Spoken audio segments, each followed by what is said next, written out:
If you want to know what keeps an engineer up at night, this will do it. In this video, I'm going to show you how to create a footprint for this IC using Flux. Anyway, let's get into it.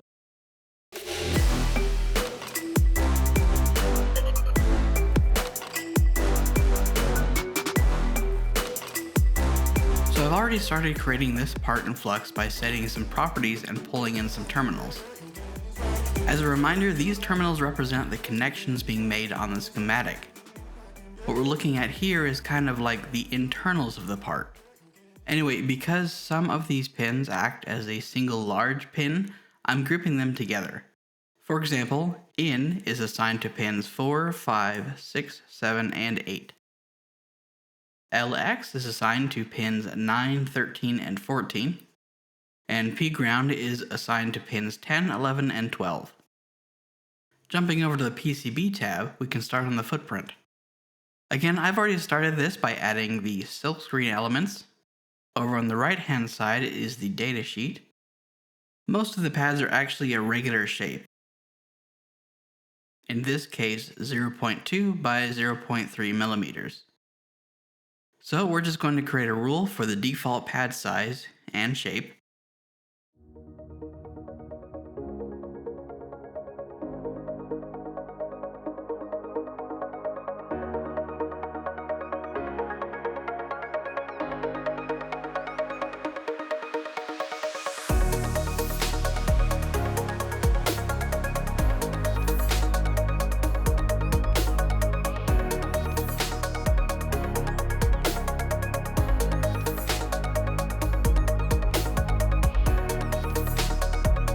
Okay, now I'm going to lay out the normal size pads in the approximate location.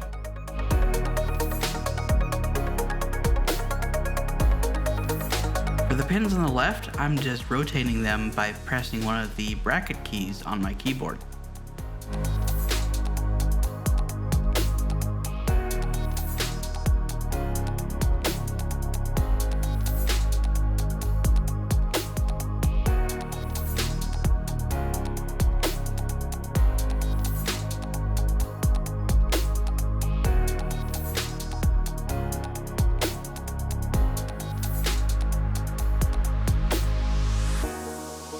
Then I can go back and fine-tune the actual position by looking at the recommended land pattern.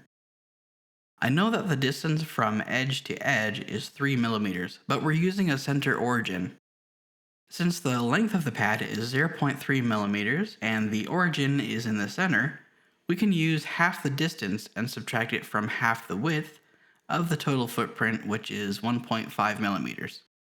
The result is 1.35 millimeters. So the X position for this pad is negative 1.35 millimeters.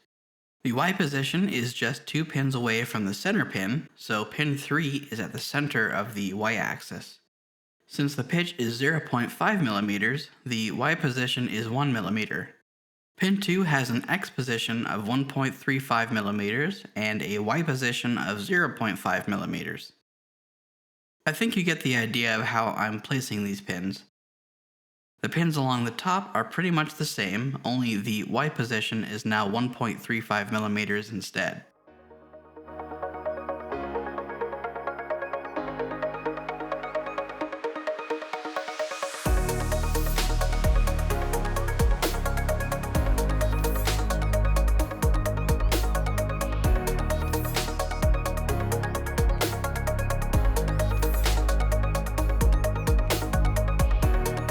For this long pad on the right, I'm just going to override the default pad shapes by adding a size rule to only this pad.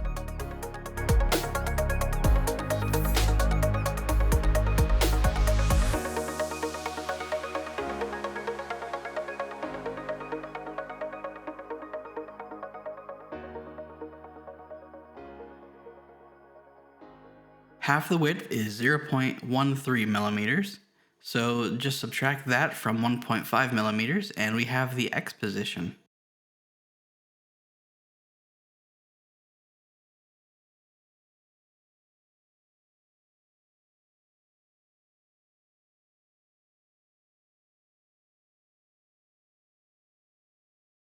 Since I have all the basic pins in place, I can start on the unusually shaped pads.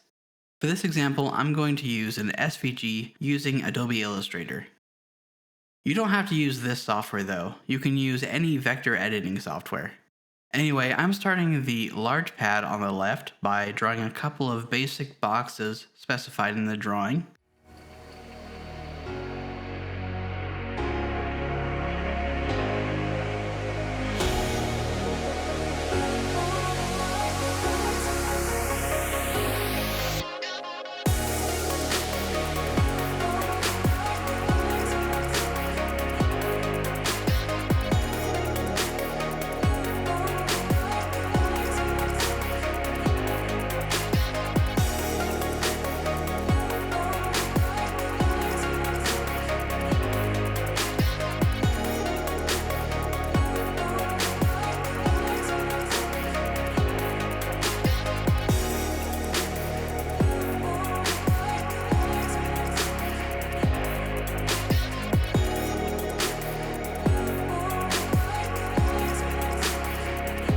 Oops, I need to unlock the guide so I can set the correct spacing.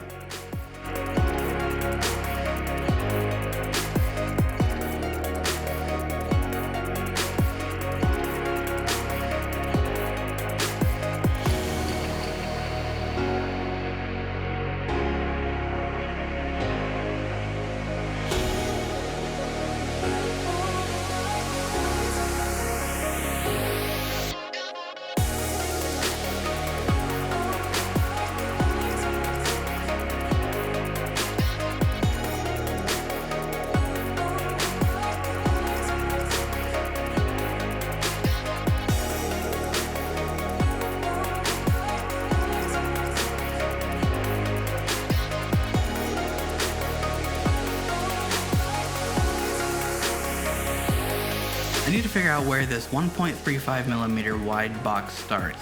So I'm taking the entire length of the footprint, which is 3mm, and subtracting all of the dimensions listed along the bottom.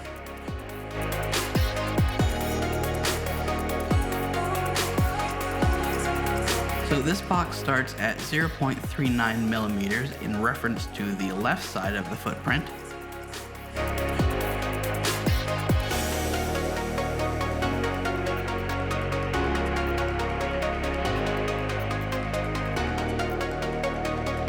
Then I'll just fill in the gap with this box. Next, I'll just hide the guide so you can see this better, and merge all the shapes together so it becomes one big shape. The last thing I need to do is center the shape at the origin, or 0 point, of this file, which is at the top left. The reason for this will become clear later. Next, we can start on the other large pad by drawing the main rectangles.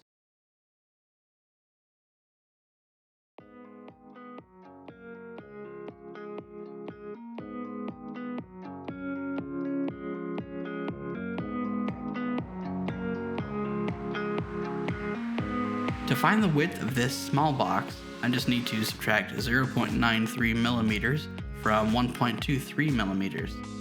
Okay, that gives us 0.3mm wide by 0.14mm tall.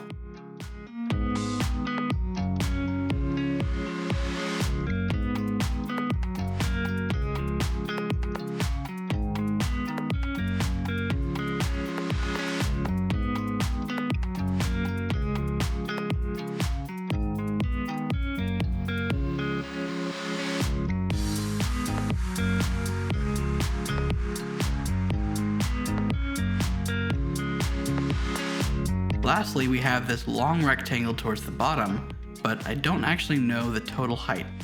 To calculate it, I'm just going to take the total height of the footprint, which is 3mm, and subtract the rest of the dimensions listed.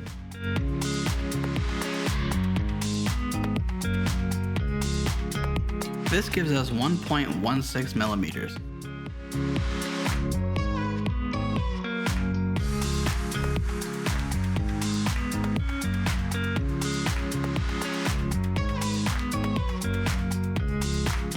Just just like the last one, I'll merge the shapes and center it at the origin.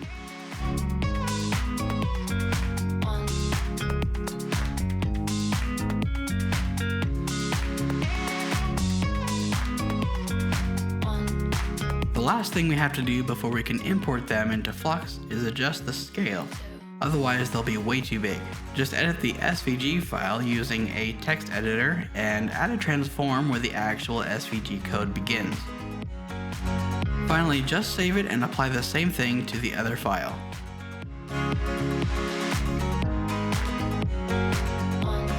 Now we can jump back into Flux and import the shapes using the Asset panel.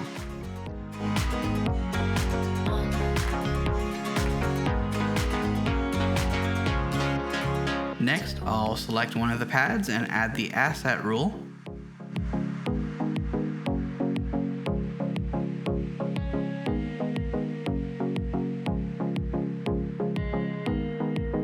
I'll just move it to about the right position and do the same for the other one.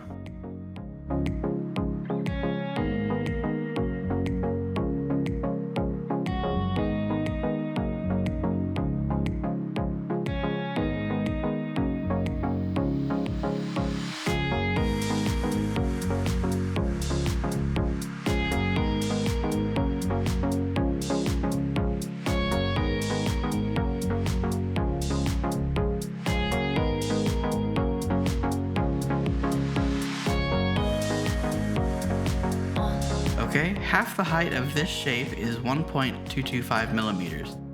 So we'll just subtract it from half the width of the total footprint and we get the Y position. 2.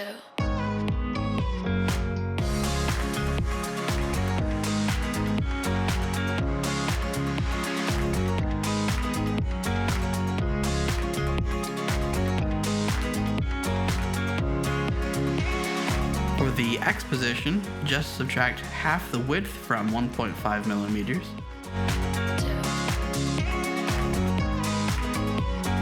1.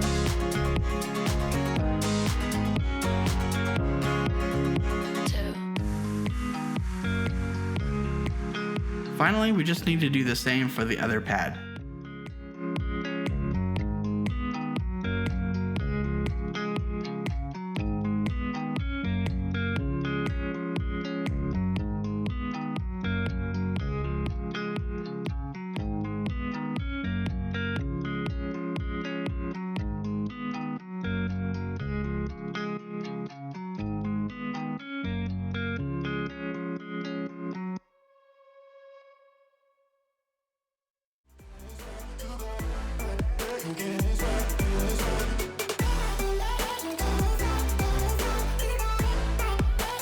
That's how you create a custom footprint with unusual shapes. Let me know if there's something specific you'd like me to cover for future videos. Otherwise, give this video a like if you found it helpful and subscribe for more content just like this.